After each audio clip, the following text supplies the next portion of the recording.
अस्सलाम वालेकुम। Kaif for business law. आज इंशाल्लाह हमारा लेक्चर नंबर 23 है। चैप्टर 6 हम डिस्कस कर रहे हैं जी। कल हमने स्टार्ट किया कुछ बुनियादी बातें हमने की हैं, वो थोड़ा सा रिवाइज कर लेते हैं। पहले हमने कहा कि जी प्रोमिसर्स जो होते हैं उन्होंने परफॉर्म करना होता है ऑब्वियसली कॉन्ट्रैक्ट। तो परफॉर्म करने के क्या तरीके हैं? दो तरीके हैं। एक तो एक्चुअल परफॉर्मेंस। एक्चुअल से मुराद है कि भाई हमने परफॉर्म किया, प्रोमिसर ने परफॉर्म किया, प्रोमिसी ने उसको एक्सेप्ट भी कर लिया, परफॉर्मेंस को, ख़त्म हो गया जी, कॉन्ट्रैक्ट कंप्लीट, सही है, दोनों तरफ से कंप्लीट हो चुका है। दूसरा तरीका ये है कि भाई प्रोमिसर ने तो परफॉर्म किया है, उसकी जो जिम्मेदारी थी उसने निभाई है, प्रोमिसी ने एक्सेप्ट नहीं किया। कानून ये कहता है कि भाई अगर तो ये जो परफॉर्म करने की अटेम्प्ट की गई है, जिसको टेंडर भी कहा जाता है, ऑफर ऑफ परफॉर्मेंस भी कहा जाता है, कहता है अगर तो ये अपने 5 के 5 एसेंशियल्स के साथ वैलिड थी, बिल्कुल कोई इसमें मसला नहीं था, और ये अटेम्प्ट टू परफॉर्म ये टेंडर ऑफ गुड्स था, ठीक है, चीज़ों का टेंडर था या सर्विसेज का टेंडर था, वैलिड था बिल्कुल, तो भाई प्रोमिसर की तरफ से परफॉर्म हो चुका है, इसको दोबारा से परफॉर्म करने की ज़रूरत नहीं है। कानून इसको दोबारा परफॉर्म करने का नहीं कहेगा, ठीक है जी। हाँ, उसकी अपनी मर्जी है तो वो कर दे, अदरवाइज कानूनी तौर पे अब उसके ऊपर कोई भी वो नहीं है कि कोई रिक्वायरमेंट नहीं है कि अब उसने दोबारा परफॉर्म करना है। अब दूसरी तरफ अगर 5 के 5 एसेंशियल्स के साथ टेंडर ऑफ मनी हो, पैसे देने का, पेमेंट करने का कोई टेंडर हो, ठीक है, और वो अगर परफॉर्म नहीं किया गया तो कानून कहता है कि भाई ये दोबारा से परफॉर्म करेगा, लेकिन ये जो डिले पेमेंट हुई है प्रोमिसी की गलती की वजह से कि उसने एक्सेप्ट नहीं की एक वैलिड टेंडर ऑफ परफॉर्मेंस, तो वो कहता है कि जी ये जो डिलेड पेमेंट के ऊपर इंटरेस्ट चार्ज होगा ना, न्यू एडिशनल इंटरेस्ट, वो प्रोमिसर पे नहीं करेगा। ये इतना सा मैं इसमें फेवर दूंगा, अब सही है। अच्छा, वैलिड टेंडर होने के लिए 5 चीज़ें रिक्वायर्ड हैं। 5 चीज़ें हैं कि भाई एक तो वो जो टेंडर है वो अनकंडीशनल होना चाहिए। आप शर्त नहीं लगा सकते किसी भी तरह की परफॉर्म करते हो कि यार ये करोगे तो मैं परफॉर्म करूंगा, नहीं कर सकते। फिर एट प्रॉपर प्लेस होना चाहिए। अगर आपको प्रोमिसी ने प्लेस बताई हुई है तो वहां पे करें, अगर नहीं बताई हुई तो रीजनेबल प्रॉपर प्लेस के ऊपर करें, एज पर सर्कमस्टांसेस।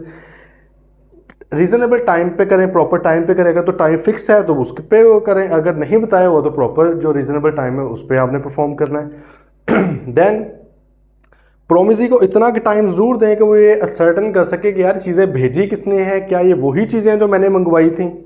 फिर चीज़ों को इंस्पेक्ट करने का, उनकी क्वालिटी, उनकी क्वांटिटी, उनके फीचर स्पेसिफिकेशन देखने का सफिशेंट टाइम आपने प्रोवाइड करना है अपने प्रोमिसी को। अगर ये 5 ही 5 चीज़ें मौजूद हैं तो भाई इसको वैलिड ऑफर समझा जाएगा। और अब इसका रिजल्ट क्या होगा हमने ऑलरेडी डिस्कस कर लिया है। अगर ये वैलिड ऑफर ऑफ परफॉर्मेंस की गई गुड्स डिलीवर करने के लिए, तो भाई दोबारा से प्रोमिसर को अब गुड्स डिलीवर करने की ज़रूरत नहीं है, उसने अपना परफॉर्म कर दिया है।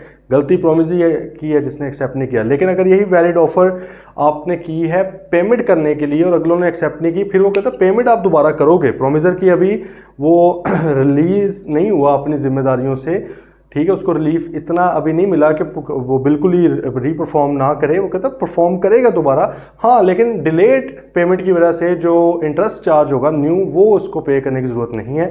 फिर हमने एक कॉन्सेप्ट ये पढ़ा कि अगर आप कंप्लीट प्रॉमिस नहीं परफॉर्म करते, पार्टली प्रॉमिस परफॉर्म करते हैं, अब यहाँ पर ये प्रोमिसी की मर्जी है कि अगर वो चाहे तो आपका जो पार्टली परफॉर्म प्रॉमिस है उसको अपने कंडक्ट से, अपने एक्शन से, अपने वर्ड से, ठीक है, वो उसको कह भी सकता है कि भाई मैं इसको एक्सेप्ट नहीं कर रहा। अगर वो नहीं कह रहा इसको तो इसका मतलब है कि उसने उसको एक्सेप्ट कर लिया, वो कंटिन्यू करना चाह रहा है इसी चीज़ को। बात आ गई समझ?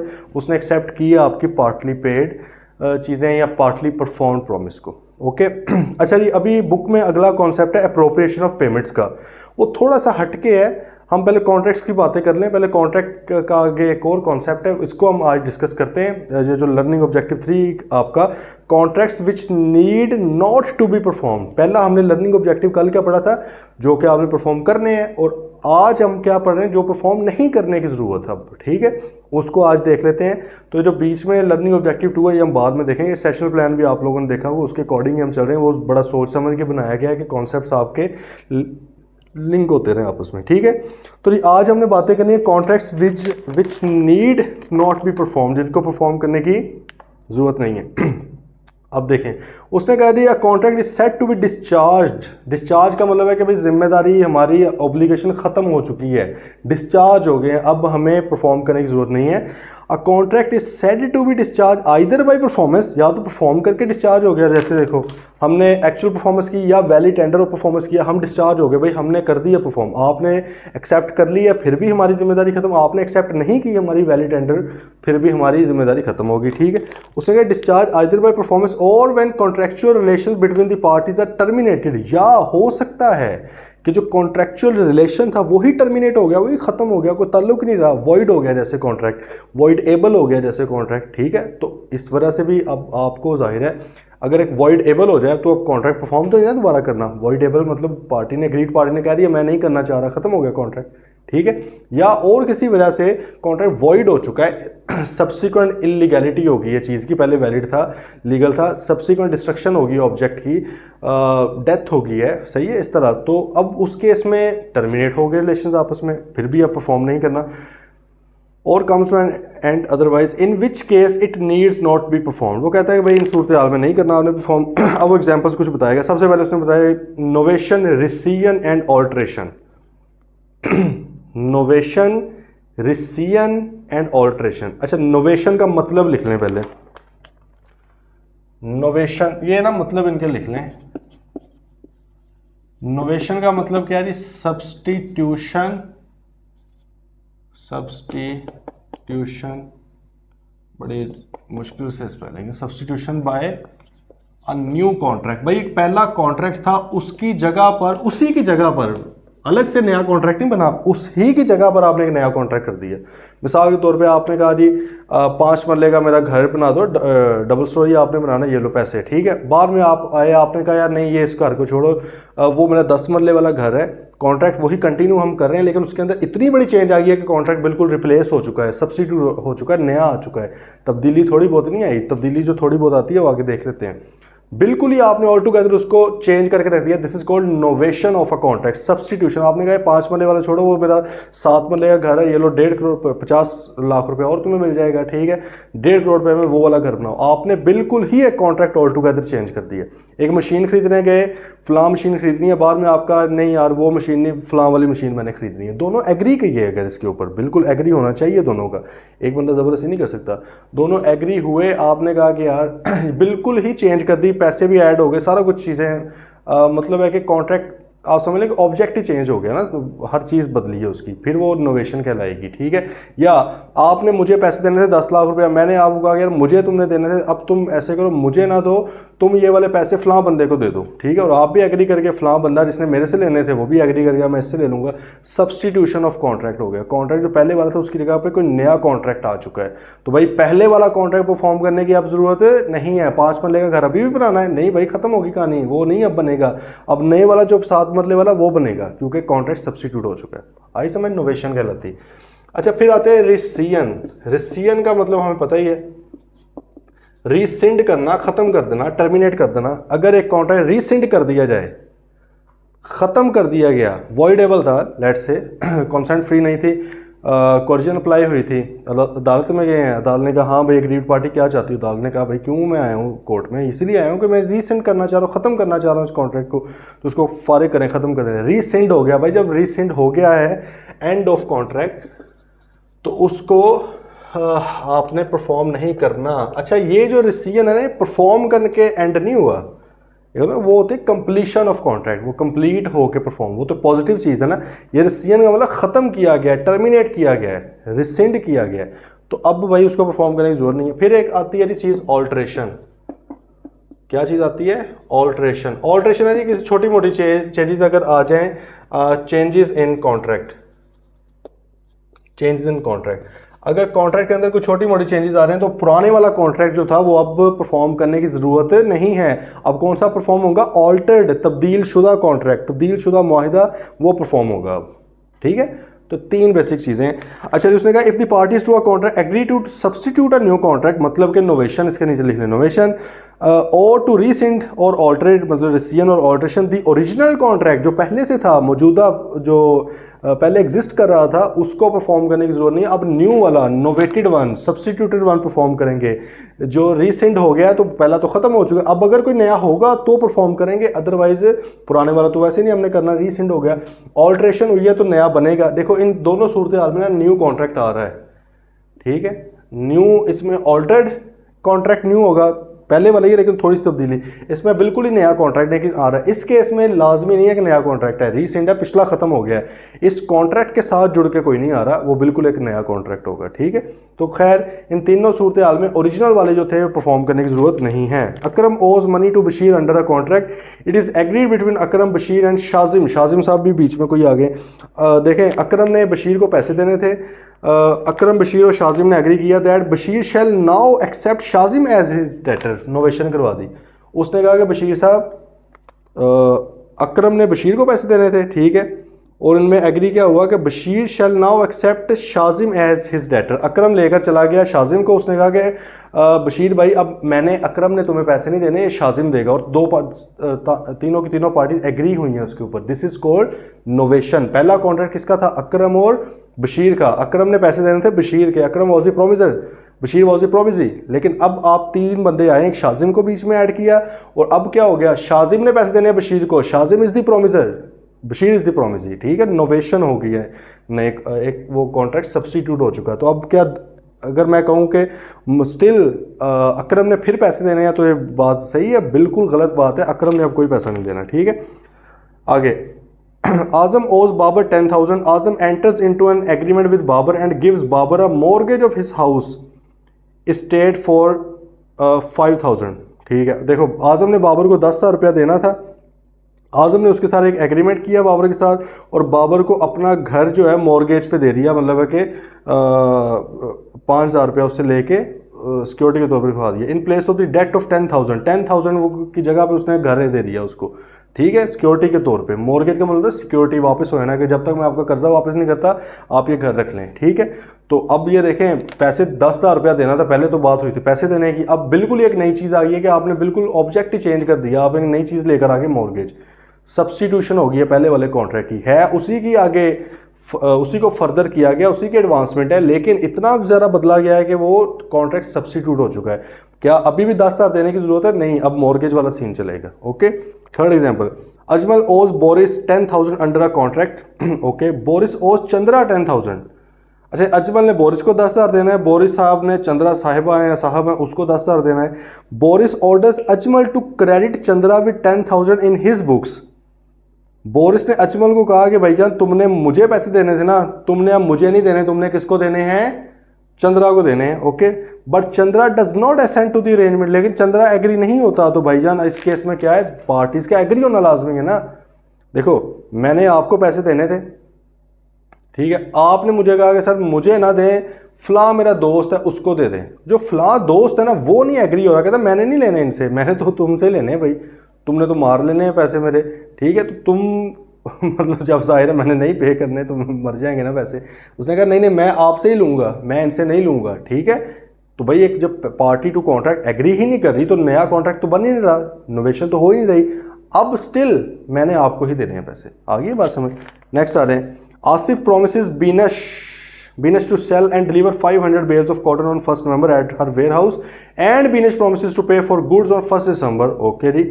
Letter Asif and Beenish mutually decide not to perform the contract. उन्होंने भाई रीसेंड कर दिया है आपस में, म्यूचुअली, कोई मसला नहीं हुआ, म्यूचुअली आपस में टर्मिनेट कर दिया कि उसने कहा यार ना तुम डिलीवर करो, ना मैं पैसे देता हूँ, जान छुड़ाओ। दोनों एग्री करके ख़त्म कर दिया है। This is called rescission, end of contract. अब नया तो बना ही कोई नहीं है, तो क्या ये दोबारा से ये डिलीवरी वगैरह होगी, पेमेंट होगी? नहीं होगी, ख़त्म। Last, Zahid promises to sell and deliver 500 bales of cotton on 1st November and Yasir promises to pay for goods on 1st December. Afterwards, Zahid and Yasir mutually decides that the goods shall be delivered in 5 equal installment. देखो, उसने कहा कि आपने इतनी, let's say 500 bells आपने मुझे provide करनी है 1st नवंबर को, मैं आपको 1st दिसंबर को पैसे दे दूँगा। बाद में ये म्यूचुअली डिसाइड हुआ, दोनों तरफ से लाजमी है।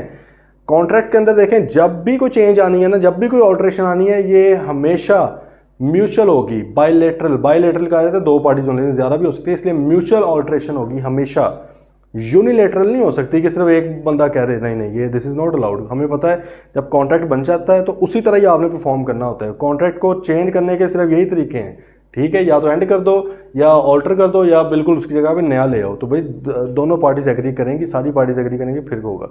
अब उन्होंने एग्री कर लिया कि हम 500 बेयर्स एक बार में ना दो, 100 करके 5 बार दे दो, दोनों एग्री हो गए। देखो हैं तो 500 ही, थोड़ी सी ऑल्ट्रेशन हुई है, दिस इज ऑल्ट्रेशन। अब अगर फॉर एग्जाम्पल वो बंदा 100 लेकर आया था, जाहिर है न्यू कॉन्ट्रैक्ट के मुताबिक, वो आगे से कहता है कि नहीं नहीं मुझे तो 500 ही चाहिए, हमारा तो कॉन्ट्रैक्ट पुराना 500 का था। तो क्या पुराना कॉन्ट्रैक्ट एग्जिस्ट करता है? नहीं भाई, हम उसे क्या कहेंगे, this is a contract which needs not to be performed, इसकी जरूरत नहीं है परफॉर्म होने की, ये खत्म हो चुका था, अब नए वाला चलेगा। और अगर वो नए वाला ना करे, वो कहे मैंने पुराना ही करना है, तो फिर भी उसे ये कहा जाएगा कि भाई तुम 500 की लेकर आगे, तुमसे तो 100 का कहा था। आगे बात समझ, पुराना एग्जिस्ट नहीं करते। आगे आ जाए। अच्छा, एक तो ये हो गया ना कि नोवेशन, रेसिजन या ऑल्ट्रेशन जब हो जाए तो ओरिजिनल कॉन्ट्रैक्ट जो पहले बनाया गया था वो दोबारा परफॉर्म करने की जरूरत नहीं है। अब जो ऑल्टर्ड वन या न्यू वन जो है या सब्स्टिट्यूटेड वन वो परफॉर्म करना है। नेक्स्ट, प्रोमिजी में डिस्पेंस विद का मतलब छोड़ देना, माफ कर देना, डिस्पेंस विद और रिमिट परफॉर्मेंस।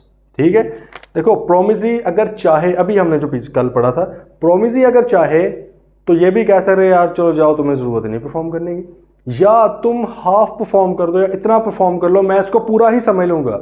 मैंने आपसे लेने थे 50,000 रुपया, मैंने कहा कि यार चलो तुम 40,000 रुपये परफॉर्म दे दो ना, तो ठीक है। आप लोगों में से अक्सर आपको पता है कि डिस्काउंट के ऊपर डिस्काउंट्स वगैरह भी हमने प्रोवाइड किए हैं। अब उसमें देखें, अगर हमारी फ़ी थी 10,000, अब कोई करवा रहा है लेट से 8,000, तो अब 8,000 आया है, तो मैंने जब आगे से एक्सेप्ट कर लिया है तो इसका मतलब है कि 2,000 देने की ज़रूरत नहीं है। वो वाला 2,000 रुपये वाला कॉन्ट्रैक्ट जो था, मतलब वो पार्ट है, वो पार्ट परफॉर्म करने की नीड नहीं है। अगर 5,000 लिया तो 5,000 देने की नीड नहीं है। अगर आपको 500 बेल्स ऑफ कॉटन प्रोवाइड करनी थी, लेकिन मैंने बाद में आकर यार 400 ही है मेरे पास तो, और आपने भी कोई ऑब्जेक्शन रेज इस पर नहीं किया, तो भाई 100 अब परफॉर्म करने की ज़रूरत नहीं है। आगे बात समझिए, आप ये भी कह सकते हो 100 बार में दे दो, वो एक अलग चीज़ है। लेकिन अगर आप कहे चलो यार 400 ही दो बस सही है, मेरी ज़रूरत पूरी हो जाएगी, ठीक है। आगे बात समझ, वो कहते हैं a promisee may dispense with और रिमिट होली और in part the performance of the promise made to him, और मे एक्सटेंड द टाइम, या टाइम एक्सटेंड कर सकता है, और may accept instead of it any satisfaction which he thinks fit. वो कहता है कि भाई देखो प्रोमिसी की मर्जी है, वो पूरे का पूरा एक्सेप्ट करे। देखो पूरा एक्सेप्ट करना तो उसकी ना सिर्फ मर्जी है बल्कि उसकी ड्यूटी भी है ना। अगर वो लेकर आया प्रोमिसर सारी चीज़ें तो सारी एक्सेप्ट करे। हाँ, प्रोमिसर भी, अगर प्रोमिसर कहता है कि यार सारी नहीं चाहिए, तो प्रोमिसर भी उस मौके पे हो सकता है छोड़ दे उसको, चलो यार जितनी रखनी रख लो, ठीक है। लेकिन वैसे उसकी बाय डिफ़ॉल्ट ड्यूटी है उसको एक्सेप्ट। इसी तरह बाय डिफ़ॉल्ट ड्यूटी प्रोमिसर की भी है कि उसने पूरा परफॉर्म करना। लेकिन अगर ड्यू टू एनी सिचुएशन वो पूरा परफॉर्म नहीं कर पाता, अब प्रोमिसी का राइट है, वो चाहे तो एक्सेप्ट कर ले उसकी आधी अधूरी परफॉर्मेंस, या वो जिद करे पूरी करो, या हो सकता है टाइम एक्सटेंड कर दे, ठीक है। लेकिन अगर टाइम एसेंस है उस चीज़ का, फॉर एग्जाम्पल लेट से 2 बच्चों की बर्थडे थी, एक का नाम मिस्टर ए है, एक का मिस्टर बी है, ठीक है। आपने 2 बच्चों के लिए केक्स मंगवाए हुए थे, ठीक है। वो भाईजान लेकर आ गए, वो दोनों केक के ऊपर उसने मिस्टर ए लिख दिया, बात आ रही समझ, दोनों के ऊपर उसने ए लिख के वो ले आया। अब यहाँ पर प्रोमिसी क्या करे, प्रोमिसी की मर्जी है, वो एक्सेप्ट भी कर सकता है, लेकिन लॉजिकली वो जाहिर है कहेगा कि यार दूसरे बी वाले को मैं क्या कहूँ वहाँ पे, ठीक है। तो वो उसको रिजेक्ट भी कर सकता है, बात आई समझ। खैर अगर वो रिमिट कर दे, छोड़ दे, माफ़ कर दे, तो भाई फिर वो वाला हिस्सा परफॉर्म करने की दोबारा ज़रूरत नहीं है। एग्जांपल देखें, Adeel promises to paint a picture for Salim, Salim afterwards requested Adeel not to do so. देखो अदील ने उसको कहा कि भाई आप मेरी पिक्चर बना दें, पेंट कर दें।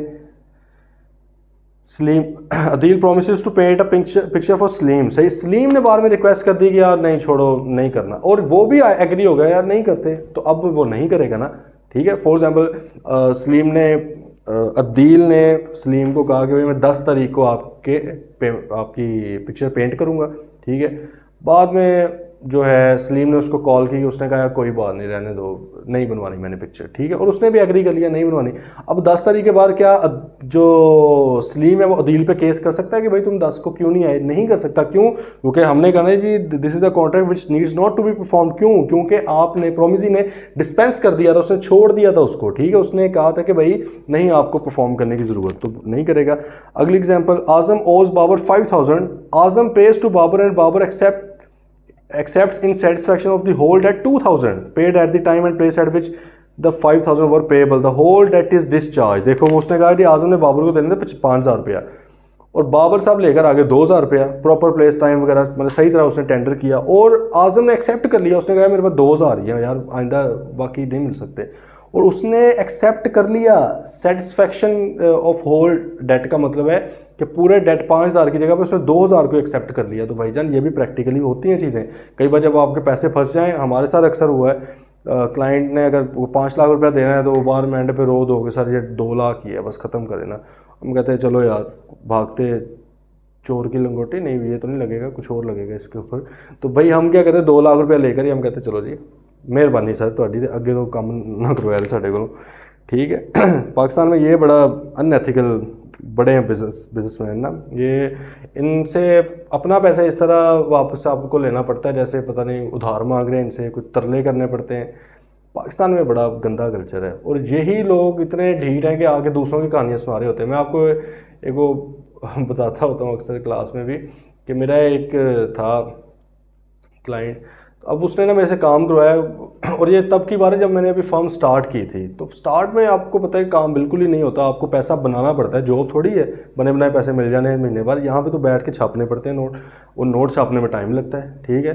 तो अब वो खैर बड़ा एक मुश्किल सा वक्त था पहले कोई 4-5-6 माह। तो अब उसमें भाई ये क्लाइंट आया, उसने काम शाम करवाया, मेरे हमें लाख 1.25 लाख रुपया उसकी तरफ बनता रहा। वो क्लाइंट गायब, उसको मैं कॉल्स कर रहा हूँ, कॉल नहीं उठा रहा, व्हाट्सएप पे मैसेज कर रहा हूँ, वो सीन कर रहा है लेकिन सीन नहीं कर रहा, ठीक, कोई सीन ऑन नहीं कर रहा।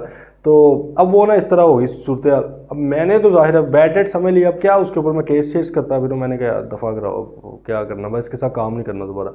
अब भाई वो दोबारा बंदे की मुझे कॉल आई, कहता है कि जी वो आपके ना पैसे देने थे मैंने कहा माशाल्लाह कि इसको किस तरह से याद आ गया। तो कहता मैं आपको चेक भिजवा रहा हूँ और एक काम है मेरा, वो आपने करना। मैं कहा नहीं चेक नहीं मुझे अब चाहिए। मैं कहा जिस तरह का तू बदला है ना, तूने चेक बाउंस चेक वो है ना, आपके अकाउंट में पैसे नहीं होने, मैंने बाद में कितना आपके पीछे भागता फिरूंगा। मैंने कहा नहीं कैश भेजो मुझे, ठीक है, और काम आपका तब होगा जब पहले मेरे पास कैश आएगा। अब उसने फिर कहा कि यार देखें नहीं शबाज भाई, मैं तो आपके साथ चलने को तैयार हूँ, बस वो थोड़ी सूरत हाल इस तररह की आई, चलें हम मिलते हैं। मैंने कहा यार कैश लेकर आना अगर मिलना है तो अब मेरे हमने 1.25 लाख लेना था, वो पैसे लेकर आया कुछ 75-80,000 इतने के। उसने कहा फ़िलहाल यही हैं, बाकी देख लेंगे फिर कभी। अब मैंने वो 1.25 लाख या लाख रुपए के अगेंस्ट वो 75,000 ओके फाइनल समझ लिया। मैंने कहा बाकी देने की ज़रूरत नहीं है और काम भी अब करवाने की ज़रूरत नहीं है। अब वो बंदा मेरे सामने बैठा हुआ ये बता रहा है, मैंने कहा किस तरह का काम चल रहा है। कहते यार पाकिस्तान में लोग पैसे नहीं देते। मैं कहा यार मतलब ऑडेसिटी चेक करो इस बंदे की, इस बेशर्म आदमी को बिल्कुल ही कोई हया नहीं आई ये बात करते हुए। तो खैर मुझे भी हया नहीं है, मैंने तो उसके साथ मुझे पता रहा कोई काम कर भी लिया इसने, फिर पैसे मार लेने, तो मैंने तो करना ही नहीं था काम।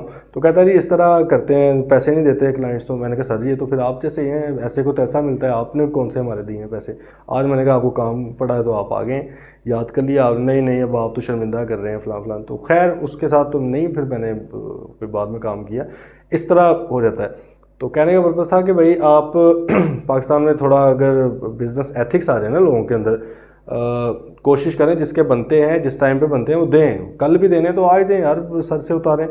यकीन करें हमने अगर किसी के पैसे देने हो, हमारी कोशिश तो जाहिर है गलतियां तो हर इंसान से होती हैं, मेरे से भी बहुत होती हैं, लेकिन इंटेंशनली किसी का हक नहीं मारा, अल्लाह का शुक्र है। अगर किसी के पैसे देने चाहे कहीं से पकड़ के देने पड़ जाए ना, ये नहीं कहते कि यार वो कहीं से आएंगे फिर देंगे। भाई उसने आपको इस बेस पे दिए थे कि कहीं से आएंगे तो दोगे। उसने बंदे ने आपको एक उधार चीज़ दी है, उधार पैसे दिए, लेट से 50,000 रुपये, मैं कहूँगा मेरा क्लाइंट 50,000 देगा तब मैं दूंगा। नहीं भाई मैं कहीं से भी दूँ उसको, मैं अपनी जेब से दूँ, मैं उधार पकड़ के दूँ, मैं जैसे मर्जी दूँ उसको, तो क्लियर करूँ ना मैं, ठीक है। तो खैर बात यहाँ पे क्या थी कि अगर लाख के बदले 75,000 आ रहे हैं और आपको हो गया बस यही बहुत है इसकी तरफ से, इसने कौन से देने थे, तो ये भी अलाउ किया जा सकता है। अच्छा अब आगे वो कहते हैं अनम ओज बिलाल 5,000, अनम ने बिलाल को 5,000 देना। Suhail pays to Bilal 1,000 and Bilal accept the amount in satisfaction of his claim on Anam. हाँ देखो अनम ने बिलाल को 5,000 देना था, अनम की जगह पे सुहेल बिलाल को 1,000 रुपया देता है। वो कहता है यार बस ख़त्म कर यार, वो छोटी बच्ची है क्या, तूने इतने पैसे उससे लेने हैं, ठीक है। तो कहता है छोटी बच्ची हो क्या, तो वो मान लेता है, वो कहता है 1,000 रुपया मैं ले लेता हूँ और अब मैं 5,000 रुपया उससे नहीं लूँगा। अच्छा यहाँ पर एक क्वेश्चन, एक दूसरा कॉन्सेप्ट उन्होंने बीच में डाल दिया है। पैसे देने थे अनम ने, दे कौन रहा है भाईजान, सुहेल साहब दे रहे हैं, अनम नहीं दे रही, कोई और बंदा दे रहा है। तो अलाउड है, बेशक अलाउड है भाई, आप किसी कोई और पर्सन किसी और के बिहाफ पे कर सकता है, ठीक है, इसमें कोई मसला नहीं है, पर्सनल नेचर का थोड़ी था कॉन्ट्रैक्ट। पैसे देने थे ना तो दे दिए, ओके। अच्छा ये आगे जरा देख लीजिएगा एग्जांपल। नेक्स्ट आ गया कॉन्सेप्ट प्रोमिसी, रिफ्यूज़ल और निगलेक्ट। हाँ देखो अभी हम क्या पढ़ रहे हैं, वो कॉन्ट्रैक्ट्स को परफॉर्म करने की जरूरत नहीं है। पहले हमने कहा अगर नोवेशन हो जाए परफॉर्म करने की जरूरत नहीं है, पुराने वाला कॉन्ट्रैक्ट रिसीजन हो जाए तो भाई वो वैसे एंड हो गया, परफॉर्म करने की जरूरत नहीं है। ऑल्ट्रेशन हो जाए तो ओरिजिनल कॉन्ट्रैक्ट परफॉर्म करने की जरूरत नहीं है, ऑल्टर्ड वन आप परफॉर्म करोगे। फिर हमने कहा कि अगर आपको प्रोमिसी रिमिट कर दे, डिस्पेंस कर दे, छोड़ दे परफॉर्म करने से, कहे कि यार कोई बात ना करो, तो फिर आपको वो हिस्सा परफॉर्म करने की जरूरत नहीं है। अब आगे बात आ गई यदि प्रोमिसी रिफ्यूजल और निगलेक्ट, प्रोमिसी रिफ्यूजल ऑफ और निगलेक्ट पढ़ें जरा concept. If any promisee neglects or refuses to afford the promiser reasonable facilities for the performance of the promise, the promiser is excused by such neglect or refusal as to any non-performance caused। बात जरा समझ लो हम क्या पढ़ रहे हैं, contracts which needs not to be perform, यही है। वो ये कह रहा है कि अगर कोई ऐसा कॉन्ट्रैक्ट था जिसमें प्रोमिसी ने फैसिलिटेशन प्रोवाइड करनी थी, सहूलत प्रोवाइड करनी थी कि प्रोमिसर कॉन्ट्रैक्ट परफॉर्म कर सके, और प्रोमिसी वो वाली फैसिलिटी नहीं प्रोवाइड करता जिसकी वजह, सिर्फ उसकी वजह से प्रोमिसर परफॉर्म नहीं कर पा रहा, तो भैया प्रोमिसर दोबारा ये वाला कॉन्ट्रैक्ट परफॉर्म नहीं करेगा। ये समझा जाएगा कि उसने परफॉर्म कर दिया हुआ है, ठीक है, उसने अपनी जिम्मेदारी निभा दी हुई है। मिसाल के तौर पर आप ये कह लें कि एक प्रोमिसर, मैं प्रोमिसर हूँ, मुझे आपने हायर किया कि आप पेंट मेरी पिक्चर कर दें, ठीक है, लाइव पेंटिंग, वो क्या उसे कहते हैं जो बैठ कर स्केच, लेट्स से चलो स्केच बनाना है। अब स्केच बनाना है भैया, आप बैठेंगे वहाँ पे तो मैं देख के फ़ौरन उधर बनाऊँगा, आप आ ही नहीं रहे, आप नहीं बैठेंगे तो मैं नहीं बना सकता, क्योंकि आपने कहा था कि मेरा लाइव का स्केच मतलब बनाना है, पिक्चर से नहीं बनाना। अब आप वहाँ पे आ ही नहीं रहे, दिस सिचुएशन, ये सर्कमस्टांसेस ऐसे हैं ना कि ये वो आपकी मौजूदगी से बनना है। आप निगलेक्ट कर रहे हैं, सही है, या आप रिफ्यूज़ कर रहे हैं आने से, फैसिलिटेट नहीं कर पा रहे हैं मुझे प्रोमिसर, तो प्रोमिसर किस तरह से परफॉर्म करे। तो मैंने वेट किया थोड़ा बहुत, मैंने बार बार पूछा, कोई लिफ्ट ही नहीं आगे से, तो भाईजान मैं गया घर, मैंने जाके आपसे पैसे मांगे, आपने कहा आपने कौन सी पेंटिंग की है मेरी, या कोई स्केच बनाया है, किस चीज़ के पैसे दूँ। मैंने कहा चलो अदालत में मिलते हैं, अदालत के अंदर गए, कोर्ट में जाके मैंने साबित कर दिया कि भाईजान इनकी जिम्मेदारी थी वहाँ पे बैठना। अदालत ने कहा जाहिर है बैठेगा तो स्केच बनेगा, वरना कैसे बनेगा। मैंने कहा मैं तो पहुँच गया था, प्रॉपर टाइम शाइम सारा कुछ हो गया, टेंडर वगैरह। मैंने कहा ये बंदा आया ही नहीं वहाँ पे, ठीक है, इसने फैसिलिटेट ही नहीं किया मुझे, तो मैं किस तरह करूँ, ठीक है। फॉर एग्जाम्पल अब इसमें जो एक एग्जाम्पल दी हुई है मेरे ख्याल में, हाँ उसने कहा Adeel contract with Sajid to repair Sajid house. Adeel ने साजिद को कहा कि मेरा घर रिपेयर कर दो। साजिद निगलेक्ट्स और रिफ्यूज़ टू, अदील बल्कि साजिद का घर रिपेयर करना था अदील ने। साजिद निगलेक्ट्स और refuses to point out to Adeel the places in which his house requires repair. देखो रिपेयर का मतलब ये थोड़ी है पूरा घर रिपेयर कर देना, मतलब ये तो अजीब सी बात है ना, कोई जहाँ से ख़राब चीज़ें वही करनी है। तो साजिद ने अदील को हायर किया कि भाईजान मेरा घर आके रिपेयर करना है, फलां फलां फलां मसले नहीं बताए भाई, जगह नहीं बताई। अब वो आगे बेचारा पूरा दिन वेट करके चला गया है, तो क्या उसका हक बनता है ना पैसे लेने का? बिल्कुल उसका हक बनता है, ठीक है। आपने फॉर एग्जाम्पल एक बंदे को रखा कि यार यहाँ से नीचे से फर्स्ट फ्लोर, ग्राउंड फ्लोर से आपने फर्नीचर उठा के लेके जाना है सेकंड फ्लोर पे, ठीक है। 5-7 बंदे आ गए मजदूर, उन्होंने कहा चलो जी शिफ्ट करते हैं इनका सामान, लेकिन जो स्टेयर्स थी स्टेयर्स ब्लॉक थी, या उसमें एक कोई गेट लगा हुआ था, दरवाज़ा लगा हुआ था, उसका ताला लगा हुआ है। आप उसे कह रहे हैं इसकी चाबी दो, कहते नहीं मेरे पास नहीं है, फलां फलां। वो फैसिलिटेट ही नहीं कर रहा आपको, वो बंदे दिहाड़ी लगा के अपनी दिहाड़ी मार के आए हुए हैं आपका काम करने के लिए, और आप वहाँ पर उनको फैसिलिटेट नहीं कर रहे, तो भाईजान वो अदालत में जाके आप पे केस करके पैसे निकलवा सकते हैं। अगर ऑलरेडी आपने पैसे दिए हुए हैं, वो उन्होंने परफॉर्म अपनी तरफ से कर दिया हुआ है। और आइए गल समझिए कोई नहीं, ये क्या है कि अगर प्रोमिसी फैसिलिटेट नहीं कर पा रहा, ठीक है, तो भाई फिर इसको दोबारा परफॉर्म करने की ज़रूरत नहीं है। ओके है, ये हो गया। अगेन वो वाले कॉन्ट्रैक्ट जो परफॉर्म करने की ज़रूरत नहीं है। तीनों समझ आ गए हैं। चौथा, इम्पॉसिबल एक्ट्स। अगर आपने कोई कॉन्ट्रैक्ट कर लिया इम्पॉसिबल काम का, तो कॉन्ट्रैक्ट तो हो ही नहीं सकता, कॉन्ट्रैक्ट तो हो ही नहीं सकता, क्योंकि कॉन्ट्रैक्ट होने के लिए 2 चीज़ें लाजमी हैं, इन्फोर्सिबिलिटी और एग्रीमेंट। एग्रीमेंट ही नहीं है ये वाला, तो ये तो वैलिड एग्रीमेंट ही नहीं है। वो जो एग्रीमेंट हम लिखते हैं वो that means valid agreement. This is not a valid agreement to do impossible acts. Impossible act करना वैलिड एग्रीमेंट नहीं है। This is a void ab initio agreement. ये सिरे से ही वॉइड है, सिरे से ही अनइन्फोर्सिबल है। ऐसे ही है, इम्पॉसिबल काम करने का एग्रीमेंट नहीं किया जा सकता भाई, तो this is a void agreement. अगर आप किसी के साथ कर लो, उससे कह रही कॉन्ट्रैक्ट है, भाई कोई कॉन्ट्रैक्ट नहीं है, कोई परफॉर्म करने की ज़रूरत नहीं है। मैं आपसे 50,000 रुपये पकड़ लिया एडवांस, मैंने कहा मैं आपको उड़ के दिखाऊंगा, भाई कहाँ उड़ के दिखा दूँ, परफॉर्म करने की ज़रूरत ही नहीं है, ठीक है। कोई इसमें वो आपको कि मरे हुए को जगाना फला फला। An agreement to do an act impossible is itself void. Arsalan agrees with Habib to discover treasure by magic. उसने कहा मैं मैजिक करके कोई खजाना ढूंढ के दूंगा। फजूल बात है, कहाँ से मतलब मैजिक आप कर लोगे। देन अगली बात सब्सिक्वेंट। देखो अगर तो इम्पॉसिबल एक्ट था, जिस वक्त पे एग्रीमेंट हो रहा है उस वक्त वो इम्पॉसिबल चीज़ थी, this is void ab initio, ये तो एग्रीमेंट ही वॉइड है। लेकिन एक दूसरी चीज़ क्या होती है कि सब्सिक्वेंटली इलीगल या वॉइड हो जाती है, सब्सिक्वेंटली इम्पॉसिबल हो जाती है, सब्सिक्वेंटली इलीगल हो जाती है। At the formation of contract that was a valid contract, वो बिल्कुल वैलिड था, इम्पॉसिबिलिटी नहीं थी, इलीगैलिटी नहीं थी, कोई उसके अंदर कोई वॉइड एलिमेंट नहीं था, बिल्कुल सही था, कॉन्ट्रैक्ट ठीक था। बाद में जाके अगर कोई चीज़ हो जाए तो वो कॉन्ट्रैक्ट क्या बनता है, वॉइड एबल कॉन्ट्रैक्ट बनता है या वॉइड कॉन्ट्रैक्ट बनता है। ये भाई ये आपको बड़ा कंफ्यूज करेंगे ये चीज़ें। वॉइड एग्रीमेंट क्या होते हैं, वॉइड कॉन्ट्रैक्ट क्या होते हैं, वॉइडेबल कॉन्ट्रैक्ट। प्लीज़ इसको वो जो लेक्चर है दोबारा जाके सुन लें और इन कॉन्सेप्ट्स को बुक से दोबारा पढ़ें। ये क्योंकि ना बुनियाद है, बेसिक है, ये बेसिक चीज़ें हैं, ये आपको पता होनी चाहिए। तो सर अगर एक कॉन्ट्रैक्ट, पहले ये बड़ा इंपॉर्टेंट कॉन्सेप्ट है, अगर एक कॉन्ट्रैक्ट जब बनाया गया था वो प्रॉपर एग्रीमेंट था, इन्फोर्सिबिलिटी थी, सारा कुछ था, बाद में जाके सब्सिक्वेंटली, सब्सिक्वेंट का मतलब क्या होता है, बाद में, इसको सुपरविनिंग भी बोला जाता है, सही है, सब्सिक्वेंटली या सुपरविनिंग, बाद में जाके इलीगैलिटी आ गई उसमें, इम्पॉसिबिलिटी है, पढ़ी हुई है हमने बड़ी एग्जांपल, ठीक है। हमने कहा कि भाई अभी फॉर एग्जांपल मैं आपके साथ एक कॉन्ट्रैक्ट कर लूँ, लेट्स से आपको चीनी सेल करने का, ठीक है, एक्सपोर्ट करने का, फॉर एग्जांपल शुगर। पाकिस्तान में आपको पता है हर 5 साल बाद एक आधा क्राइसिस आता है, वो भी एक बड़ा मैकेनिज्म बनाया हुआ है इन्होंने, जो बनाते हैं सारा कुछ, ठीक है, कि आपका बस स्टेबिलिटी नहीं आने देनी। अच्छा, अब आपने एक एक्सपोर्ट का लेट्स से शुगर का कॉन्ट्रैक्ट किया हुआ है, आपने बाहर भेजनी है, लेकिन मुल्क में आ गया शुगर का क्राइसिस, शुगर मिल नहीं रही, चीनी मिल नहीं रही, लोग धक्के खा रहे हैं, जी हमें चीनी चाहिए, हमने चीनी पता नहीं नशा करना है, क्या करना है इसका, चाय पीनी है हमने बना बना के, चीनी नहीं मिल रही भाई। हुकूमत ने क्या किया कि भाईजान बैन कर दिया, एक्सपोर्ट नहीं होगी। जब आपने कॉन्ट्रैक्ट किया था उस वक्त अलाउड थी, अब क्या होगी, अब अगर आप करोगे पकड़े गए, छितर पड़ेंगे आपको। तो अब ये सुपर विनिंग है, सब्सिक्वेंट है, और यही बात समझ, सब्सिक्वेंट इलीगैलिटी आ गई चीज़ की। आपने कॉन्ट्रैक्ट किया ये घर सेल करने का, ठीक है, अभी पीछे करके खैर वो उस पर डार्क हो जाएगा थोड़ा। तो आपने घर लेट से किया कॉन्ट्रैक्ट, आपको मैं घर सेल करूँगा 5 करोड़ रुपए का, ठीक है, बाद में खुदा न खास्ता किसी वजह से क्या वो घर गिर गया, ठीक है, डिस्ट्रॉय होगी चीज़। अब इम्पॉसिबल हो गया ना घर डिलीवर करना, किस तरह से करें भाई, सब्सिक्वेंटली, पहले नहीं था, पहले बिल्कुल ठीक था, ठीक है, घोड़ा बेचना था, घोड़ा साहब अल्लाह को प्यारे हो गए, अब क्या किया जाए। तो सब्सिक्वेंट इम्पॉसिबल हो जाए तो वो वॉइड बनता है, वॉइड कॉन्ट्रैक्ट बनता है, वॉइड एग्रीमेंट नहीं बनता। वॉइड एग्रीमेंट क्या था, सिरे से ही जब वो बन रहा था एग्रीमेंट उसी वक्त ही वो गलत था, ठीक है।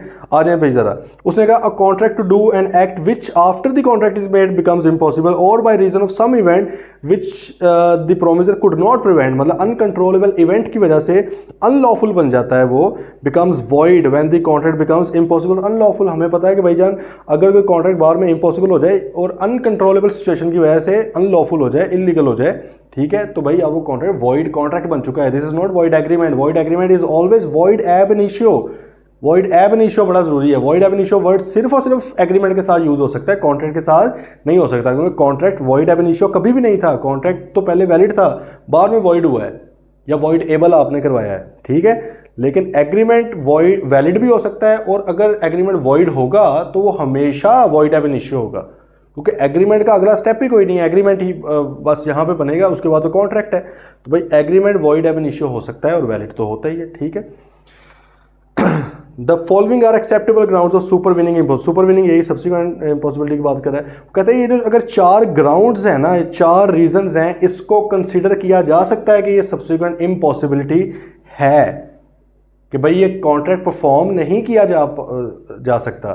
देखिए ये होगा ना कि पहले कॉन्ट्रैक्ट हुआ है, बाद में प्रोमिसर साहब भाग रहे हैं कॉन्ट्रैक्ट से, वो कह रहा है यार नहीं इम्पॉसिबल हो गया मेरे लिए करना, अभी पढ़ेंगे सिचुएशंस, मैं नहीं कर सकता, इसको वॉइड किया जाए, ये वॉइड हो गया है, ठीक है। तो वो कहते हैं भाई 4 सिचुएशन है बस जिसमें इसको सुपर विनिंग इम्पॉसिबिलिटी समझा जाएगा, इसके अलावा अगर कुछ है उसको मैं इम्पॉसिबल नहीं समझूंगा, ठीक है।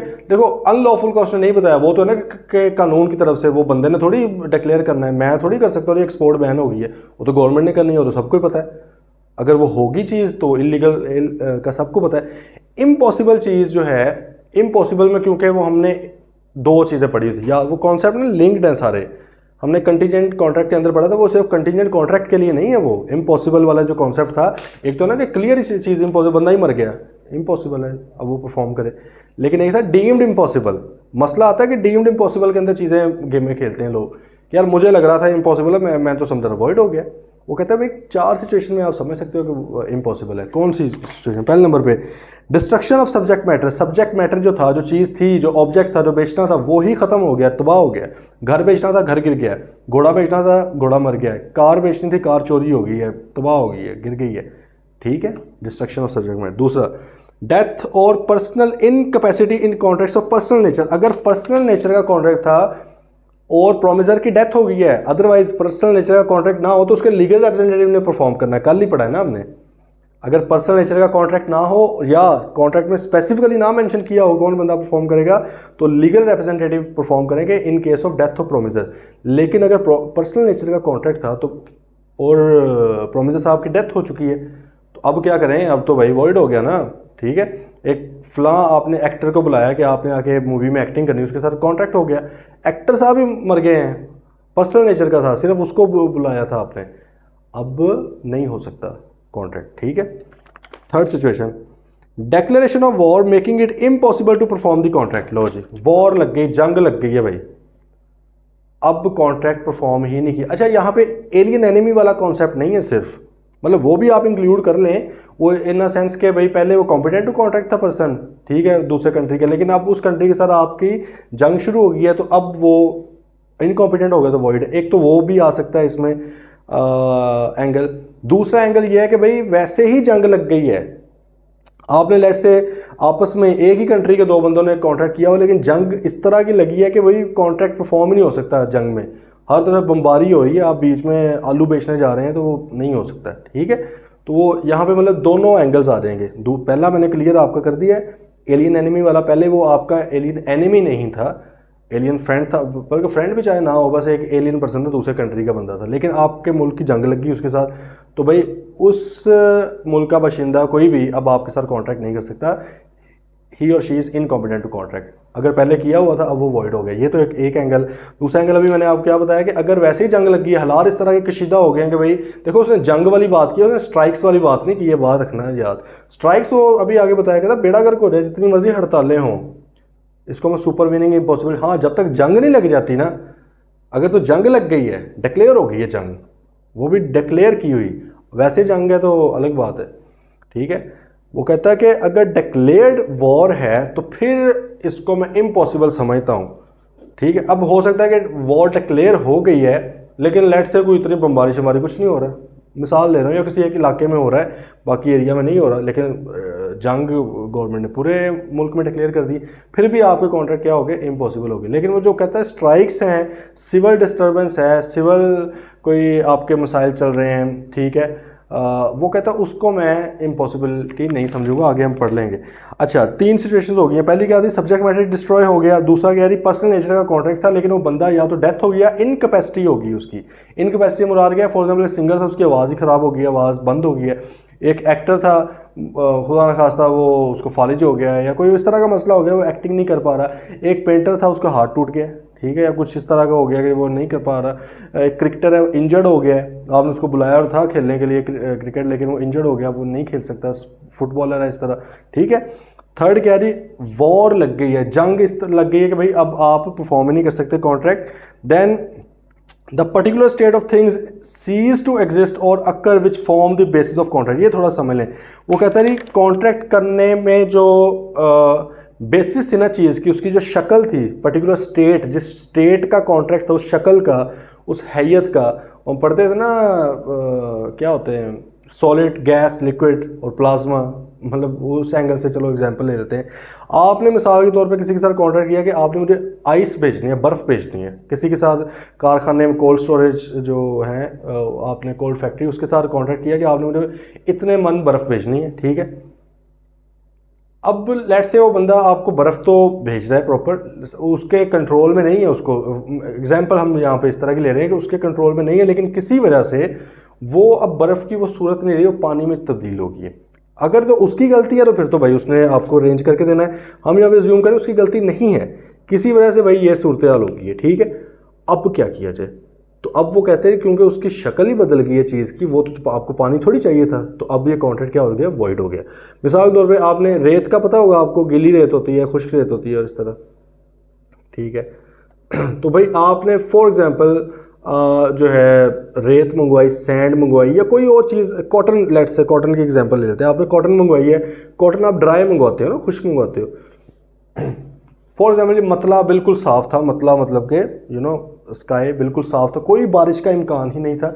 उस बंदे ने आपको भेजा, लेकिन अल्लाह की कुदरत है अचानक बारिश होगी, अनकंट्रोलेबल सिचुएशन होगी। अब आपसे मंगवाई गई थी ड्राई कॉटन, कपास, ट्रॉलीज आ रही थी, 15-20 ट्रॉलियाँ आ रही है, भाई बारिश हुई है, सारा कुछ ही गीला हो गया, ठीक है। अब वो क्या रही, कॉन्ट्रैक्ट हो गया वॉइड, क्योंकि उसके कंट्रोल में भी नहीं था।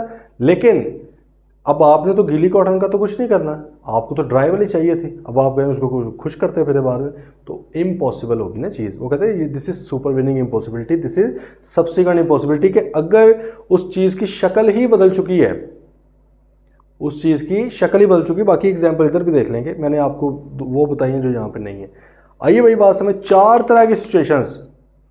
आपका सब्जेक्ट डिस्ट्रॉय हो गया, आपके मुल्क में जंग लगी है कि आप परफॉर्म ही नहीं कर सकते अपना कॉन्ट्रैक्ट, ठीक है, या पर्सनल नेचर का कॉन्ट्रैक्ट था और बंदे की डेथ हो गई है, या इनकैपेसिटेट हो गया, वो कैपेसिटी नहीं रही उसकी वो पर्सनल नेचर का कॉन्ट्रैक्ट परफॉर्म करने की, या आपका क्या है कि जो शक्ल थी उस चीज़ की जिसकी बेस पर उसका कॉन्ट्रैक्ट किया गया था, वो उसकी स्टेट अब एग्जिस्ट ही नहीं कर रही, ठीक है। तो भाई अब भी वो खत्म हो गया। अच्छा यहाँ पे देखें, उसने लीगल इलीगल नहीं बताया होगा, क्योंकि वो कहता है पता है यार आपको लीगल इलीगल क्या होता है, कि जो भाई कानून कह दे वो है। वो कहते हैं उसमें मसला नहीं है, इम्पॉसिबिलिटी वाला मसला है। तो 4 सिचुएशंस को बस मैं इम्पॉसिबल समझ रहा हूँ, अगर ये बाद में हो जाए तो आपका कॉन्ट्रैक्ट क्या होता है, वॉइड होता है, जो पहले वैलिड था। एग्जाम्पल देखें, अ music hall was rented out for a series of concerts, okay, the hall cot fire, भाई उसको आग लग गई, कॉन्ट्रैक्ट हो चुका था, सब्सिक्वेंटली उसको आग लगी, डिस्ट्रॉय हो गया है, this is super winning impossibility. अब हॉल ही नहीं रहा तो गाना कहाँ पे है, ठीक है। 33, Atif agreed to sing on a specified day. Atif साहब ने भाई एक दिन गाना था, लेकिन वो इतने बीमार हो गए कि आतिफ असलम कहता मैं तो नहीं आ सकता, आसिफ असलम को ले लो। उन्होंने कहा नहीं भाई ये तो पर्सनल नेचर का कॉन्ट्रैक्ट है, आतिफ असलम को आना चाहिए था। सब्सिक्वेंट इम्पॉसिबिलिटी होगी ना, गा नहीं पा रहा, ठीक है, इल हो गया, वो सिक हो गया, तो भाई वो वॉइड हो गया कॉन्ट्रैक्ट। उसने कहा the contract was discharge, contract खत्म हो गया, समझ लिया जाएगा उसने परफॉर्म कर दिया, ठीक है। वैसे ये नहीं समझा रहेगा, सॉरी, परफॉर्म कर दिया, क्योंकि वरना वो पैसे मांगेगा। अब ये डिपेंड करता है कॉन्ट्रैक्ट के ऊपर। कई बार ये होता है कि नॉन रिफंडेबल आपने पैसे दिए होते हैं, फिर तो नहीं आपने वापस करने। लेकिन अगर इस सिचुएशन पे था कि यार किसी भी वजह से अगर आप परफॉर्म नहीं कर पाते तो आप पैसे वापस करेंगे या पैसे नहीं लेंगे, फिर उसके मुताबिक देखा जाएगा। तो इट डिपेंड्स ऑन कॉन्ट्रैक्ट, उसकी टर्म्स क्या थी। लेकिन बहरहाल ये है कि ये वाला कॉन्ट्रैक्ट अब परफॉर्म करने की ज़रूरत नहीं है, क्यों? क्योंकि वो सब्सिक्वेंटली वॉइड हो चुका है। Example 34, Zahid contracts to take in cargo for Yasir at a foreign port. Okay, Zahid's government afterwards declares war against the country in which the port is situated. वाह, जाहिद साहब ने कहा कि जी मैं आपका कार्गो लेके जाऊंगा किसी फॉरेन, किसी दूसरे मुल्क की पोर्ट पे। अब जो जाहिद के मुल्क ने उस मुल्क के साथ जंग डिक्लेयर कर दी, अब जंग लग गई हो तो जंग के अंदर वो कहाँ पे पोर्ट ढूंढता फिर, ठीक है, तो वॉइड हो गया। Alex and Boris contracts to marry each other, दोनों ने कहा एक दूसरे शादी करेंगे before the time fix for the marriage. Alex goes mad, Alex पता नहीं अब लड़की है कि लड़का है, बोरिस लड़का है, तो वैसे कलयुग है, कुछ भी हो सकता है, तो लेट्स से एलेक्स फीमेल है। एलेक्स गोज मैड, वो भाई पागल हो गई है सोच के कि बोरिस के साथ शादी होनी है, बोरिस जॉनसन के साथ। द कॉन्ट्रैक्ट बिकम्स वॉइड, वो वॉइड हो चुका है कॉन्ट्रैक्ट, ओके, क्योंकि इम्पॉसिबल। देखो स्टेट एग्जिस्ट नहीं ना करती, आपने एक सही दिमाग वाले के साथ शादी करनी थी, लेकिन उसका दिमाग ख़राब हो गया है, मैड हो गया है, इनकॉम्पिटेंट टू कॉन्ट्रैक्ट हो गया है, ठीक है, तो अब उसके साथ नहीं हो सकती। अच्छा, अब उसने बड़ी इंटरेस्टिंग चीज़ नीचे बताने लगा। वो कहता है भाई the following are not an acceptable excuse for performance on account of supervening impossibility. कहता है ये जो 4 मैंने आपको बताए ना तरीके इम्पॉसिबल होने के, यही हैं। ये जो नीचे 5 बताने लगा हूँ ना, इनको मैं इम्पॉसिबिलिटी नहीं समझता। बेशक आपका बड़ा ही नुकसान हो गया होगा इस चीज़ के अंदर, लेकिन मैं इसको इम्पॉसिबिलिटी नहीं समझ रहा। कौन सी स्पेसिफिकली उसने बताया? सबसे पहले the performance of contract becoming difficult, more costly और less beneficial than agreed at the time of its formation. अगर भाई प्रोमिसर बाद में कहता कि यार पहले तो हमने आपको कहा था 500 रुपये की किलो दे देंगे, यार देखो महंगाई कितनी हो गई है, बहुत ज़्यादा, बच्ची कुछ नहीं रहा, ये तो नुकसान हो रहा है उल्टा मुझे, तो मैं ना इसको, ये इम्पॉसिबल हो गया मेरे लिए कॉन्ट्रैक्ट करना। कानून कहता है नहीं नहीं भाई, ये कॉन्ट्रैक्ट करना ये आपकी बेवकूफ़ी है या आपकी किस्मत है, बिज़नेस के अंदर सारा कुछ ही होता है। तो भाई आप जो है इस वजह से इम्पॉसिबल नहीं कर सकते। इम्पॉसिबिलिटी के सिर्फ 4 रीज़न, उसमें से कुछ है ये नहीं है।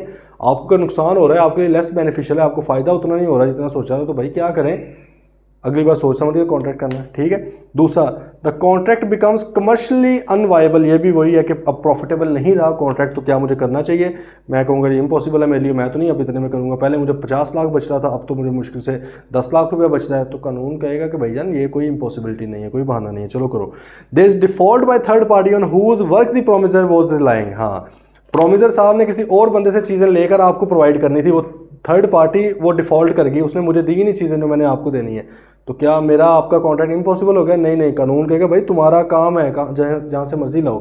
मिसाल के तौर पे आपने मुझे कहा कि जी कोई लेट्स से कोई पेंटिंग मुझे प्रोवाइड करें, कोई बहुत एक इम्पोर्टेंट पेंटिंग थी, किसी बाहर के मुल्क से आपने किसी बंदे से मंगवानी थी, ठीक है, आपने कहा उधर से मंगवा के दे सकते हो, मैंने कहा हाँ यार मैं दे सकता हूँ, लेकिन मैं खुद नहीं दे सकता था, मेरा कोई आगे जानने वाला था, मैंने उससे कहा यार तुम मंगवा के दो, ठीक है, तो वो उसने मुझे देनी थी, मैंने वो पेंटिंग आपको प्रोवाइड करनी थी, वो बंदा उसने मंगवाई ही नहीं, वो डिफ़ॉल्ट कर गया है, तो मैंने आपको कहा यार वो इम्पॉसिबल होगी यार, वो आया ही नहीं यार, मैं क्या करूँ फलां फलां। कानून कहता है भाईजान ये this is not a supervening impossibility.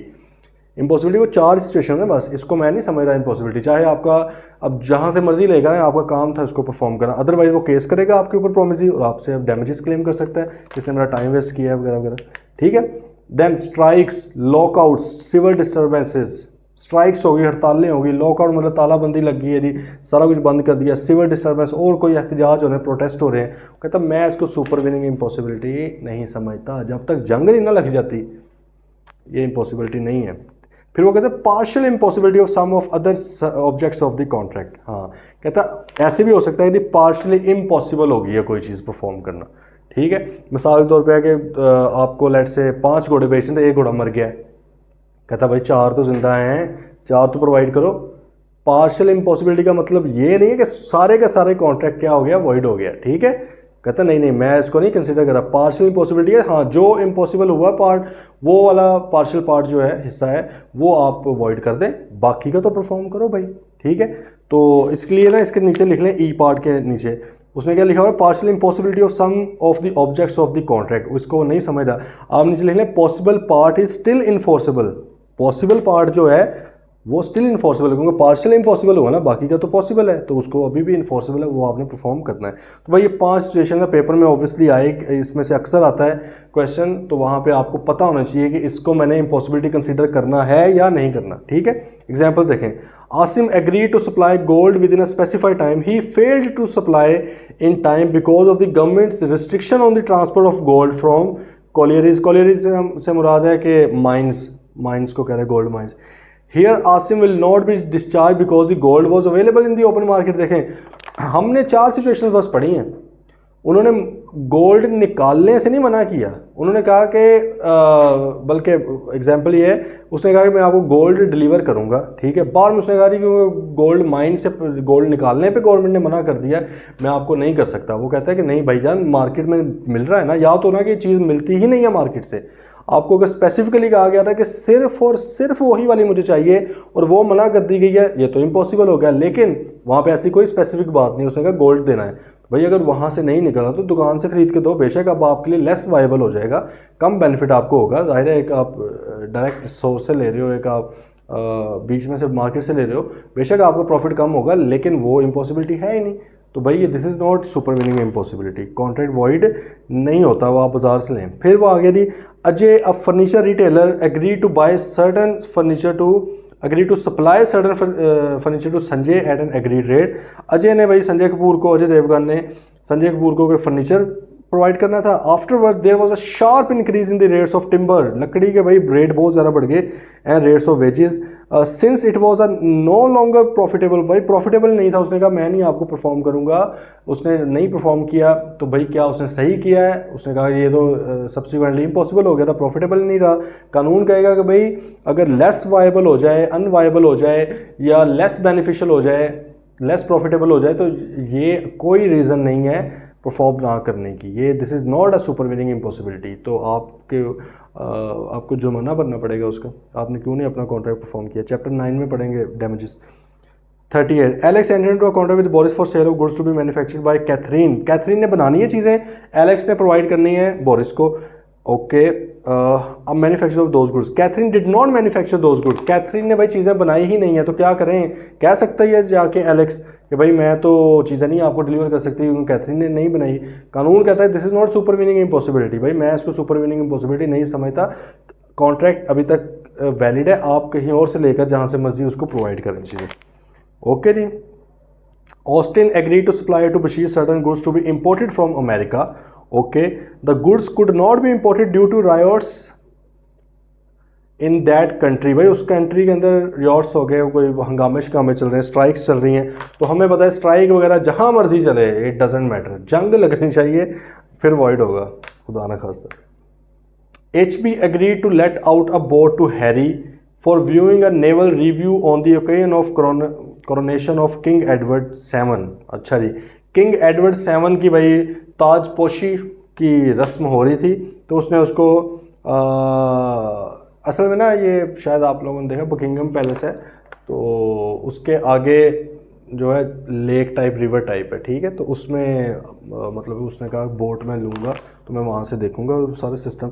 अच्छा, to sail around the fleet owing to the king's illness, king साहब भाई बीमार हो गए हैं। The naval review was abandoned but the fleet was assembled, the boat therefore could be used to sail around the fleet, held the contract was not discharge. देखो उसने कहा कि किंग साहब तो बीमार हो गए हैं, ठीक है, वो तो नहीं आए, नेवल रिव्यू मतलब उसने आगे नेवल रिव्यू से मुराद परेड्स आप समझ लें जैसे होनी थी, ठीक है, वो तो नहीं वो देख पाया, लेकिन परेड या फ्लीट स्टिल उनका चला है, तो भाई उसका उसने कॉन्ट्रैक्ट किया था फ्लीट के अंदर उसको यूज़ करने का, ठीक है। बेशक वो जो है किंग साहब बीमार भी हो गए हैं, तो वो कहते हैं कि भाईजान आपका यहाँ पे बल्कि ये आएगा ना कि जिस पर्पज़ के लिए लिया गया था वो जो पर्पज़ है वो आपका ख़त्म हो चुका है।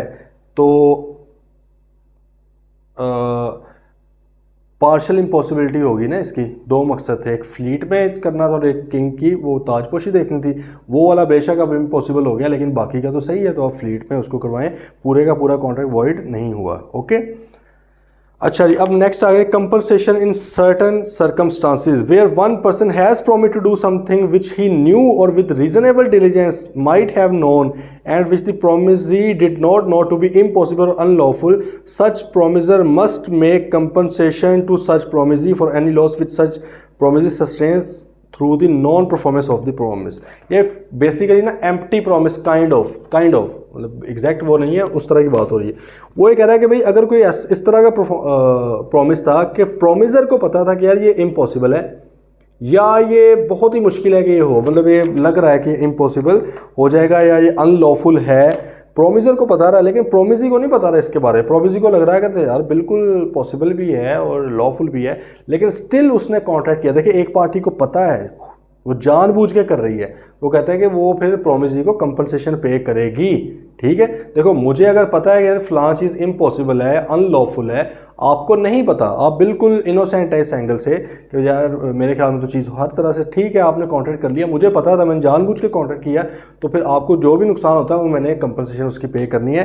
देखें, Ashwin contracts to marry Bipasha being already married to Champa Gali. वाह, अश्विन जो इंडियन स्पिनर है भाई, अश्विन ने कॉन्ट्रैक्ट किया बिपाशा बासु के साथ कि मैं आपके साथ शादी करूंगा, हालांकि अश्विन साहब पहले से चंपा गली के साथ उनकी शादी हुई है, जो कि बिपाशा को नहीं पता था।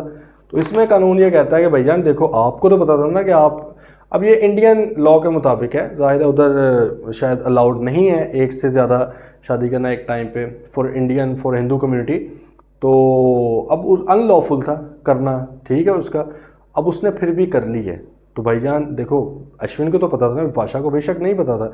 अब बिपाशा को उससे जो भी डैमेजेस या उसका जो नुकसान हुआ है, शादी वगैरह में खर्चा हुआ है या मेंटल उसको जो प्रेशर या जो मसाइल हुए हैं, वो भाईजान उसका जो है पैसे उसको कंपनसेशन पे करेगा। ठीक है, Ashwin must make the compensation to Bipasha for loss cause to her by the non performance of his promise. Non performance भी हो सकती है, जाहिर है कि अब वो पहले उसने कह रही था करूँगा, अब वो नहीं कर पा रहा क्योंकि जैसे ही वो अदालत में गया है करवाने या पंडित साहब के पास या रजिस्टर करवाने गया है तो वहाँ भी पता चला कि भैया अलाउड नहीं है। जैसे इधर पाकिस्तान में देख लें तो फीमेल का इसमें आप रख लें कि अगर एक फ़ीमेल किसी मेल को के साथ कॉन्ट्रैक्ट करती है मैं आपसे शादी करूँगी, जबकि उस फीमेल की ऑलरेडी एक शादी है, तो आपको पता है एक टाइम पे फीमेल ज़्यादा शादियाँ नहीं कर सकती। अब बाहर में जाहिर है वो नहीं रजिस्टर तो नहीं उसको प्रॉपरली करवा सकती, लीगल तो नहीं हो सकता, और उसने नहीं की तो भाई मेल को जो जो नुकसान हुआ है इस वजह से डैमेजेस हुए, मेंटली वो डिस्टर्ब हुआ है, उसको कंपनसेशन पे करनी पड़ेगी क्योंकि उसने परफॉर्म नहीं किया और पता था उसे। ठीक है, अच्छा एक लास्ट बस एक कॉन्सेप्ट रहेगा, consequences of rescission of voidable contract. अगर एक वॉइड एबल कॉन्ट्रैक्ट को रीसेंड कर दिया जाए, जाहिर है वॉइड एबल कॉन्ट्रैक्ट का मतलब यही है ना कि एग्रीड पार्टी के पास ऑप्शन था, वो चाहे तो कॉन्ट्रैक्ट को एंड कर सकती है और उसने उस ऑप्शन को एक्सरसाइज कर लिया, उसने एंड कर दिया कॉन्ट्रैक्ट को। अब क्या होगा, the rescission of a voidable contract may be communicated और revoked in the same manner and subject to the same rules as applied to the communication और रेवोकेशन ऑफ प्रपोजल। कहते हैं जिस तरह आप कम्युनिकेशन ऑफर को रिवोक करते थे या कम्युनिकेट करते थे, वही कम्युनिकेट तो सिंपल था ना कि भाई जब अगले की नॉलेज में आ गया तो कम्युनिकेट हो गया। रेवोकेशन में वो था कि भाई करने वाले की तरफ से एज अगेंस्ट, ठीक है, the person making the revocation और दूसरा पर्सन जिसके अगेंस्ट हो रही है। ठीक है, दोनों के फेजेस अलग थे।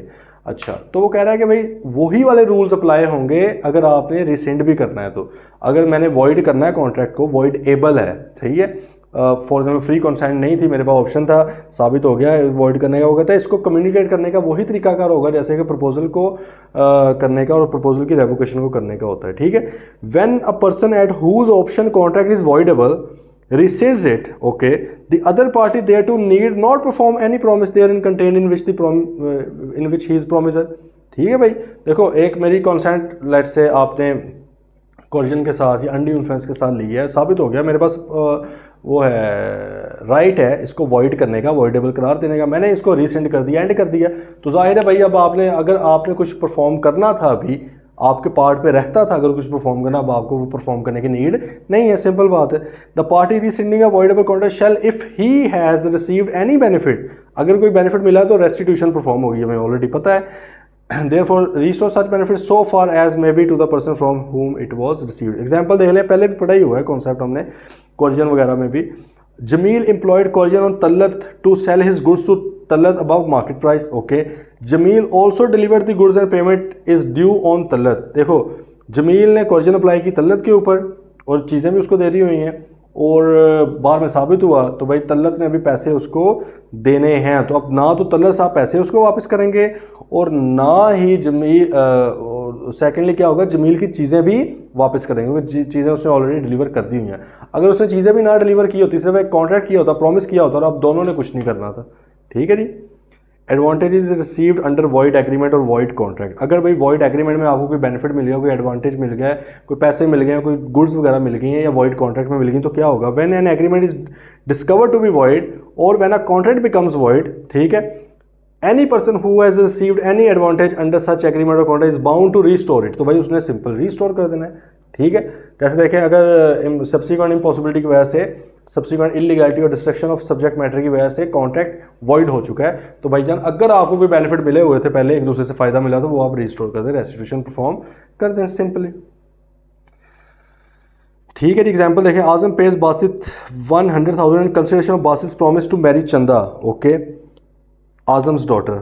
आजम ने भाई उसको कहा है कि मेरी बेटी से शादी करो, मैं आपको 1 लाख रुपया दूंगा। चंदा is dead eight the time of promise. जब प्रॉमिस हुआ था, एग्रीमेंट हुआ था, उस वक्त चंदा डेड थी, उसी वक्त, मतलब ये वॉइड एग्रीमेंट था, इम्पॉसिबल काम का आपने एग्रीमेंट कर दिया। This is void agreement, this is not void contract, this was a void agreement. तो भाई एग्रीमेंट वॉइड था, बट बासित मस्ट रीपे आजिम दी 100,000, लेकिन वो जो पैसे उसने लिए हो ना 1 लाख रुपया, और वापस करे, ठीक है, उसको रेस्टिट्यूट करना पड़ेगा। Then Adeel contracts with Babar to deliver to him 250 kg of rice before the 1st of May, okay. Adeel delivers 130 kg only, 250 करना था, 130 किया, only before that day and none after, बाद में कुछ नहीं किया। Babar retains 130 kg after the 1st of May, he is bound to pay to Adeel for them. देखो 250 kilo देना, 250 kg प्रोवाइड करना था, 130 kg प्रोवाइड किया है, 120 उसने बार में जाके कर दिया। तो भाईजानों कहते हैं अगर बार में आपने रिसीव कर लिया तो वो भी आपने जो है उसको उसकी पेमेंट करनी है। ठीक है जी, 130 अगर आपको ऑलरेडी रिसीव हुआ है तो आपने उसकी पेमेंट कर देनी है। ठीक है, और अगर आप इसको वॉइड करा देना चाह रहे हैं कि भाई उसने पार्टली परफॉर्म किया, पूरा नहीं किया, तो उस केस में भी फिर अदालत कहेगी यार या तो उसके 130 kg वापस कर दो या उसके पैसे दे दो, रेस्टिट्यूशन कर लें। ठीक है, अच्छा चलें जी, मेरे ख्याल में काफ़ी है आज के लिए। ठीक है जी, तो आज हमने कुछ देख लिया है कि कौन कौन से कॉन्ट्रैक्ट्स परफॉर्म करने की नीड नहीं है, जिनके अंदर नोवेशन आया है, रेसिजन हो जाए, एंड हो जाए या ऑल्ट्रेशन आए तो ओरिजिनल कॉन्ट्रैक्ट परफॉर्म करने की जरूरत नहीं है। या अगर प्रॉमिसी बख्श दे, आपको माफ़ कर दे, या खुद डिस्पेंस कर दे कि यार नहीं नीड परफॉर्म करने की, कॉल करके बता के कह दे, किसी भी तरह कम्युनिकेट कर दे कि यार वो जो हमारा कॉन्ट्रैक्ट था उसको रहने दो करने को, दोनों पार्टी से एग्री हो जाएँ। अगर वो दूसरी पार्टी कहती नहीं नहीं मैं तो करूँगा, तो भाई फिर परफॉर्म करना पड़ेगा, फिर प्रॉमिसी पीछे नहीं हट सकता। फिर प्रॉमिसी रिफ्यूज़ल और निगलेक्ट, अगर प्रॉमिसी आपको फैसिलिटेट नहीं कर पा रहा, आपको सहूलत नहीं दे पा रहा, या आप इग्नोर करता है आपकी किसी भी तरह आपकी हेल्प करने में कि आप परफॉर्म कर सकें, तो भाई फिर प्रॉमिसी का कसूर है, प्रॉमिसर का कसूर नहीं है। फिर इम्पॉसिबल एक्ट है, इम्पॉसिबल एक्ट का अगर एग्रीमेंट किया गया, मतलब at the time of agreement ही अगर पता था, तो that is a void agreement, ये कभी भी कॉन्ट्रैक्ट बन ही नहीं सकता। लेकिन अगर जब कॉन्ट्रैक्ट किया गया तब वो वैलिड था, बाहर में जाके सुपरवीनिंग इम्पॉसिबिलिटी, सब्सिक्वेंट इम्पॉसिबिलिटी और इलीगलिटी और डिस्ट्रक्शन ऑफ सब्जेक्ट मैटर वगैरह होगी है, तो भाई 4 सिचुएशन है, उसमें कॉन्ट्रैक्ट भी वॉइड हो जाएगा। जब कॉन्ट्रैक्ट वॉइड हो जाएगा तो होगा क्या, वॉइड होगा तो भाई रेस्टिट्यूशन होगी। अगर पहले को पैसे शैसे आए हुए हैं, चीज़ें आई हुई हैं, तो एक दूसरे को वापस करनी पड़ेंगी। लेकिन उसने बड़ा इंपॉर्टेंट कॉन्सेप्ट है कि उसने 4-5 चीज़ें बताई हुई हैं कि इसको मैं एक्सक्यूज़ नहीं समझूंगा सुपरवीनिंग इम्पॉसिबिलिटी की। सही है, अगर आपको लॉस हो रहा है कॉन्ट्रैक्ट में, अगर आपको प्रॉफिट कम हो रहा है कॉन्ट्रैक्ट में, अगर आप कहें कि जी मैंने किसी और से चीज़ें लेकर देनी थी, अब वही बंदा नहीं दे रहा, कहता है कि ये कॉन्ट्रैक्ट आपका वॉइड, मैं इसको इम्पॉसिबल नहीं कंसीडर कर रहा। फिर अगर स्ट्राइक्स हो गए, लॉकआउट्स वगैरह हो गए, उसको नहीं कर रहा। फिर अगर आप कहते हैं कि जी कॉन्ट्रैक्ट का पार्शियल पार्ट इम्पॉसिबल हो गया, वो कहता है पार्शियल इम्पॉसिबल हुआ ना, बाकी का तो वैलिड है, वो तो परफॉर्म करो भाई आप। ठीक है जी, चलें, ये था जी हमारा मेन आज का। इंशाल्लाह फिर कल एक पढ़ना है हमने एप्रोप्रिएशन ऑफ पेमेंट का कॉन्सेप्ट, ये करके परसों फिर इंशाल्लाह इसकी प्रैक्टिस कर लेंगे। किसी भी तरह का कोई भी क्वेश्चन हो तो प्लीज़ पूछना। मिलते हैं फिर इंशाल्लाह, टिल देन टेक केयर, अल्लाह हाफिज़।